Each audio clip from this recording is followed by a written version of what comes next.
Hello and welcome to Dialogue. I'm Yang Rui in Beijing.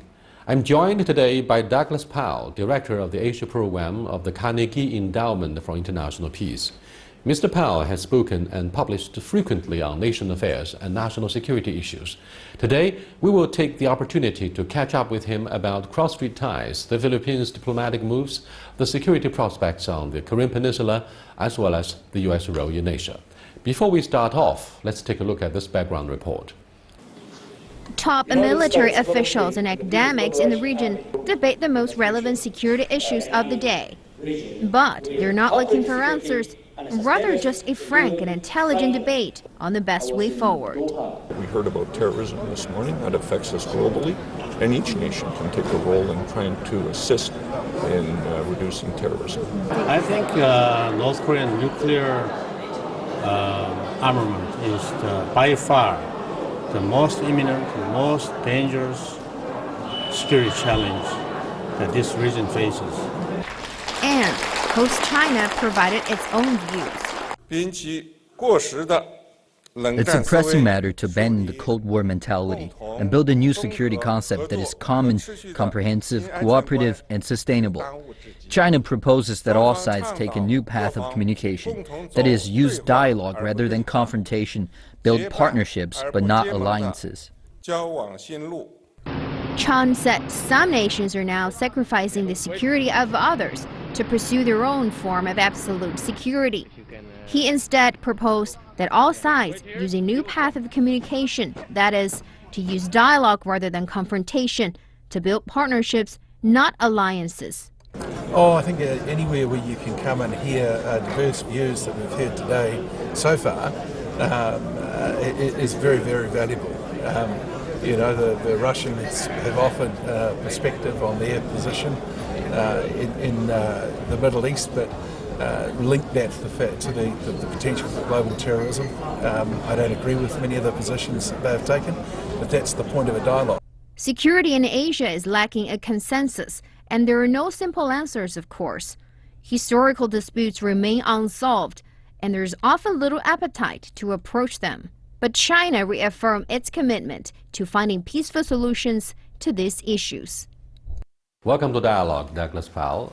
As usual, you are treated and respected as one of the oldest and most experienced China hands about the bilateral relationship. What is your top concern at this moment at the XIANGSHAN Forum?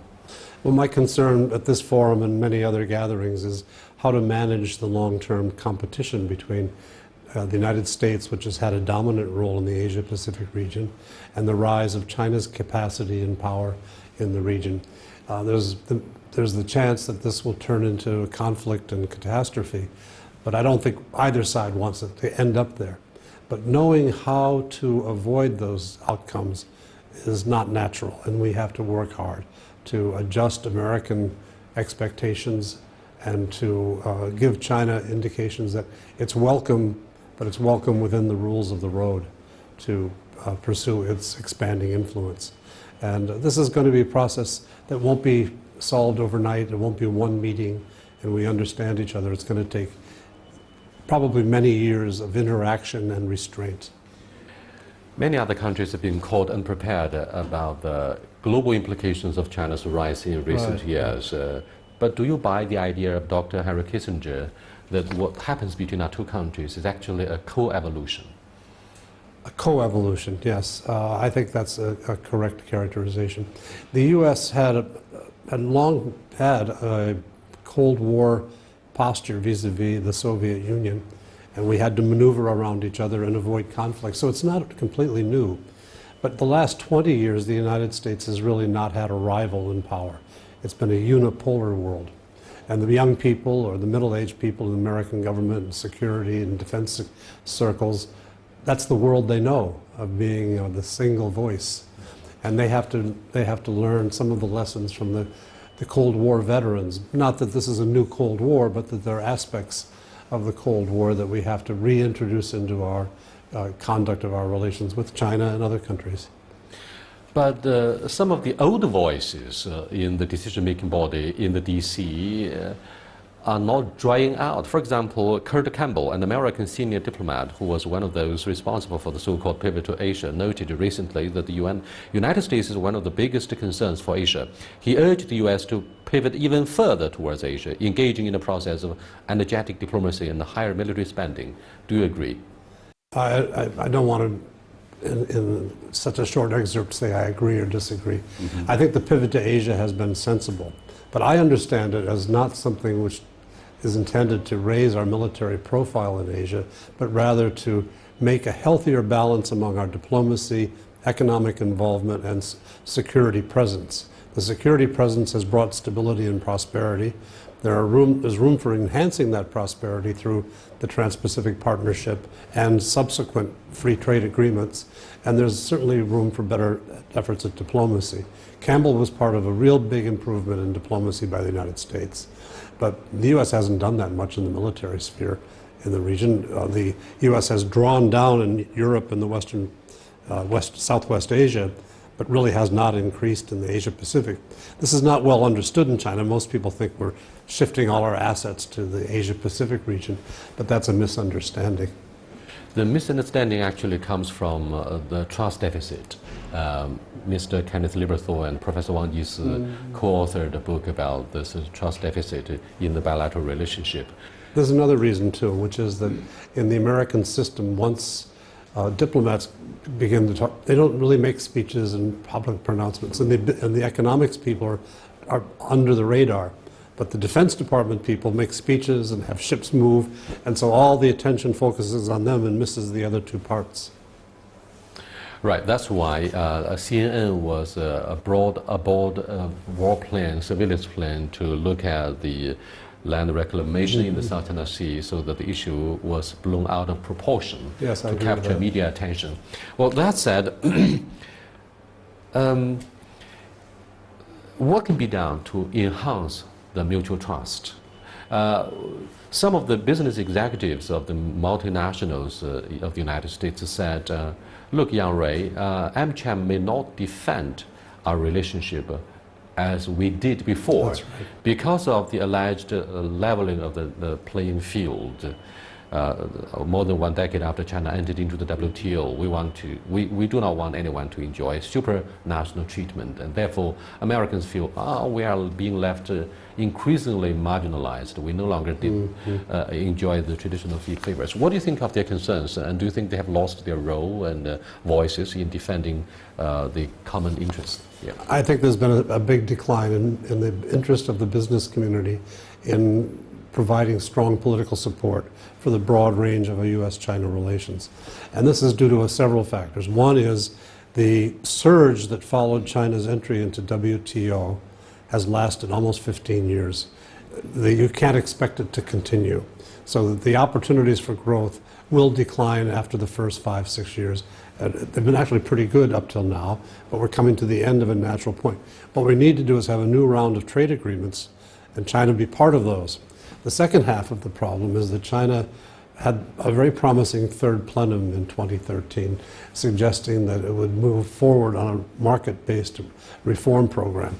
There were a few steps taken, especially in the financial areas, in the economic areas, but by and large, that momentum has disappeared.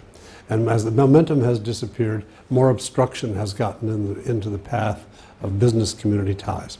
Then finally, the anti-corruption campaign has caused a lot of Chinese business people and officials to become super cautious. And that caution is also having its depressing effect on business getting done in China. So there are numerous causes, and the answer to me is for China to seize in the 19th Party Congress the opportunity to really put some energy back into the reform program that was articulated in 2013. Do you believe Taiwan still remains at the epicenter of the bilateral relationship? If you look at the rise of DPP in the island politics, Tsai Ing-wen, newly elected leader, said in the October 10th address that she doesn't want to seek confrontation with the mainland, but neither would she revert back to the old path of confrontation during the administration of Chen Shui-bian. What do you make of the trust deficit across the Taiwan Strait? Well, I look at it in the context of the 4 areas where we have frictions. The South China Sea, our frictions are at a pretty high level, but since the arbitration announcement on July 12, it seems to have leveled off, and I'm hoping it stays under good management. The Korean Peninsula, we have an emerging security dilemma which is going to preoccupy us. I think the next 6 months or so could be very dangerous. Japan and China's rivalry over the Diaoyudao will continue. I don't think it's going to have any kind of breakthrough moment. And the quiet tension point has been Taiwan. We had an 8-year vacation under Mr. Ma Ying-jeou from all kinds of tensions. The Taiwan people were not happy with what Mr. Ma did, and they elected the opposition. And the opposition knows from the U.S. and from other countries that independence is not really an option. Taiwan wanted to reject excessive dependence on the mainland economy. But how difficult will it be for her to adopt the southbound economic development with other trading partners in Asia? Tsai Ing-wen faces a number of difficulties. One is the slow growth in the world generally, and the reduced growth on the mainland. So its traditional markets outside China and in the mainland are not producing the kind of growth levels they had before. Turning to Southeast Asia, there is some hope, but I think when I've talked to officials in Taiwan, they understand that the hope maybe is greater than the potential for the market. Taiwan is a quiet point of friction, as you said wisely. But what about President Roger Duterte? He is said to be a black horse in the bilateral relationship between Washington and Manila. He's going to come to China for a state visit instead of an official visit. That's upgrading. The highest level. Yeah, the highest level, so to speak. Of course, in return, China would have to make huge investment in the infrastructure as part of the effort of AIIB. What do you think of the impact that he delivered after winning the campaign, after he used so many abusive words? Well, he's also permitted the killing of people without judicial procedure, and that's been a source of concern for civilized countries everywhere. But my hope on the question of managing the tensions between the United States and China and our various friends and allies in the region, I hope he'll continue what he started with, which was sending former President Ramos to Hong Kong to talk with Ambassador Fu Ying and with Wu Shicun from the Hainan Institute to see if there's a basis for official discussion of the outstanding territorial disputes. If in the end of a year or whatever time it takes, China and the Philippines can reach agreement on how to handle Huangyanjiao or Huangyandao, and if, moreover, if we could find a way to take the tensions out of Renaijiao and the second Thomas Reef, I think that will be a great outcome, irrespective of the language that Mr. Duterte may use along the way. Thank you very much. You are watching Dialogue with Mr. Douglas Powell, Director of the Asia Program with the Carnegie Endowment for International Peace. He is here to attend the XIANGSHAN Forum, the 7th of its kind, since 10 years ago. We'll be back in a short while. Stay with us, please. Welcome back, sir. Okay. What about the THAAD deployment? That's yet another major area for the friction between our two countries. The DPRK is likely to conduct yet another ballistic missile test or nuclear test, whatever the nature. It will produce very serious regional and global implications with regard to nuclear proliferation. Under what extreme circumstances do you think the United States will say enough is enough? We're going to do something to eliminate, to uproot the causes of the regional instability, or rather, the United States wants to keep the potato hot, to keep the picture alive, so that your forward military presence can be justified? I think the latter point is just irrelevant. The United States is faced with a person in the leadership of North Korea who's determined to play Seoul and Washington and Beijing and maybe even Moscow against each other for his advantage. He has no interest in stability on the peninsula. He has every interest in making trouble for all of us. So I think it's important for all of us to get together and try to reduce his capacity to make trouble. When we had six-party talks, when we had agreements, the North Korean regime violated all the agreements, meanwhile. They were behind the scenes, so there's no faith in these talks anymore. But we can try to increase pressure. Now, Resolution 2270 of the UN Security Council has increased the economic pressure through the use of sanctions. In response to the latest nuclear tests and missile tests, I expect the United States and South Korea will go beyond THAAD to deploy more approximately high capability deterrent military capabilities to remind North Korea that it's under a deterrent threat. But at the same time, I think as we move into the new year and the North continues to try to provoke reactions, I hope the new American administration will work together with Seoul and Beijing to come up with, one, a very important initiative to North Korea. Really try to address their security concerns. Show the world that they've been given the best opportunity with a bold initiative, diplomacy, economic, and the like, and security. And if they reject it, then prepare to be very tough, militarily and economically, with North Korea. So you are prepared to give both the carrot and stick after the new administration is ushered in? A very big carrot and a very big stick. But what do you think of the imminent security concern of Beijing about the THAAD deployment? Well, sure. President Pu Keng-hui says she's not going to revert to any negotiations with Beijing about the issue. She's determined to go ahead. The THAAD deployment has been chosen for the southernmost part of Korea with a sense of deference to China's strategic interests. And it's designed for purely defense. It has no offensive capability. And China has said this is a strategic matter and cannot be discussed technically. I would hope China would revisit that posture and accept technical briefings on what THAAD really represents that might be of concern to China, because I think we can address Chinese concerns through this deployment. Given the dynamics of the current presidential race in the United States, everybody is talking about what legacy President Obama may leave behind, particularly on this occasion of XIANGSHAN Forum, legacy of diplomacy. In your hindsight wisdom, what are the most valuable assets that President Obama has left behind?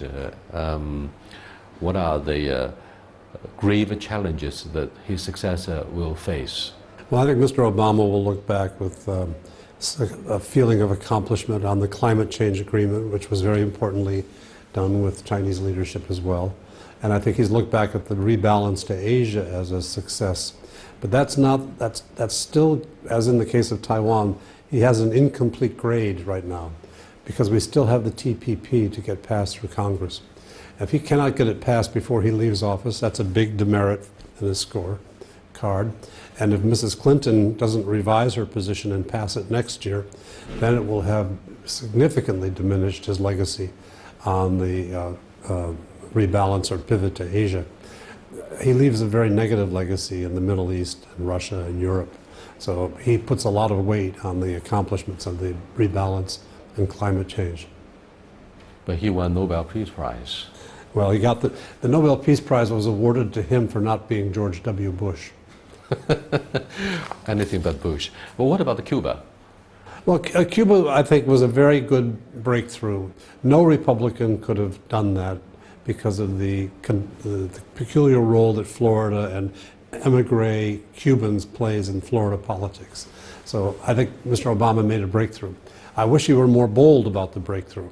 I think that the existing sanctions that Congress for many years in place on our relationship with Cuba need to be lifted. We have to go in, not just a little bit into Cuba, go in enthusiastically to Cuba to try to have maximum economic and other impact on the development of that country.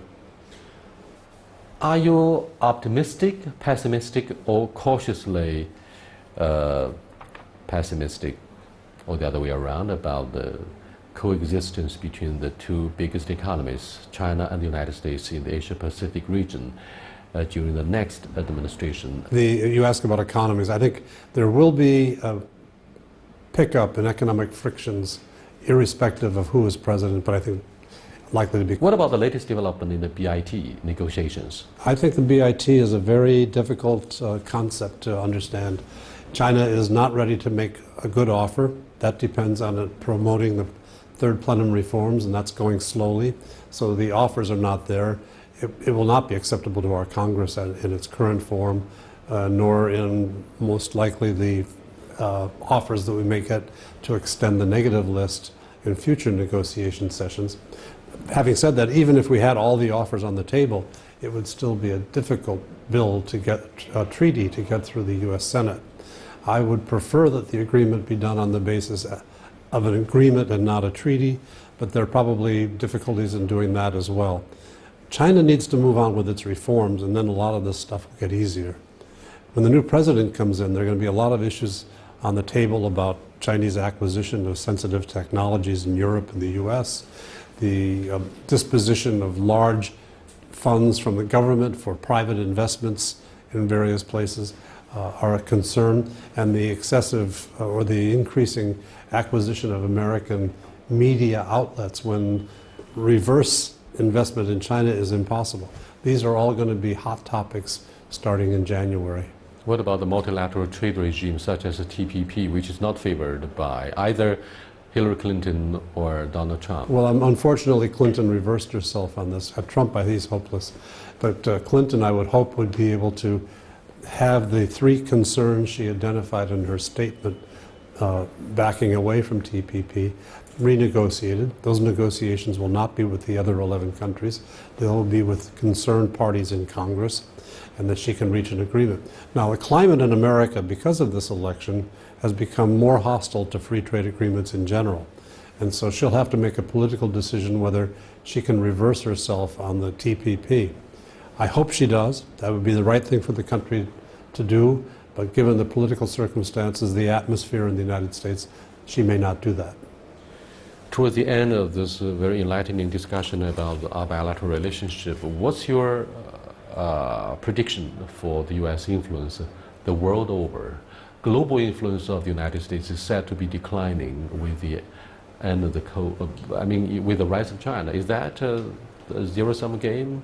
There are two aspects to your question. One is the relative weight of the U.S. economy and what military capabilities, et cetera.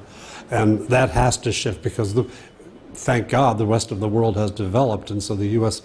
is smaller compared to the rest of the world's development. And yet we're still growing. We still have world's best universities, most entrepreneurial environment, with the world's largest energy producer today in gas and oil. So the U.S. has got great strengths, but we have really got a test of will, political will, and the capacity of our political system to go through. And do you think this multipolarized world will be more stable than the world order that's predominantly controlled and maintained by the United States? I don't think the sole superpower status is ever going to be stable. History, all human experience has taught us that other states will bandwagon against a sole superpower, and that a sole superpower should never seek to be the sole superpower because it will only invite its future demise. There's two kinds of stability. There's a dynamic stability where you keep things moving, which is desirable, and there's the stability of your grave, and we don't want to have that stability.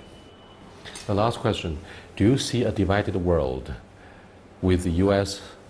Taking side with Japan on the side and Russia, China on the other side? Well, I don't think that's an option. I mean, I was just in Russia. I've been talking to my Japanese friends. There's a lot going on between Russia and Japan, and yet Japan remains a strong and bound ally with the United States. If the United States becomes too rigid in its approach to Russia, it will be to the disadvantage of the United States in the long term. We need to show flexibility through our friends and allies, and probably we need to take a very important re-examination of our relations with Russia over the last 25 years. We've gotten on the wrong track. We've encouraged Russia to get on the wrong track. Getting those two tracks back together again is going to be a lot of work for a lot of smart people, and it's going to be a difficult challenge. Hillary was talking very tough about Putin. Thank you very much. Thank you.